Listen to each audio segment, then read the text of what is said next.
దేశంలోకి విదేశీయుల రాకపై కఠిన వైఖరి కనబరుస్తున్న అమెరికా అధ్యక్షుడు ట్రంప్కు మరో ఎదురుదెబ్బ తగిలింది. సవరించిన వలస విధానం అమల్లోకి రావడానికి కేవలం కొన్ని గంటలకు ముందు హవాయి న్యాయమూర్తి దాన్ని నిలిపివేశారు.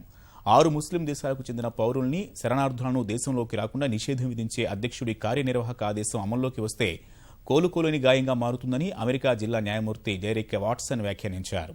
మొదట 7 ముస్లిం దేశాల పౌరులు శరణార్థుల రాకపై ఆంక్షలు విధిస్తూ ట్రంప్ తెచ్చిన కార్యనిర్వాహక ఆదేశం కోర్టులో నిలిచిపోగా ఇరాక్ను తప్పించి మరో కార్యనిర్వాహక ఆదేశంపై ట్రంప్ సిద్ధం చేశారు.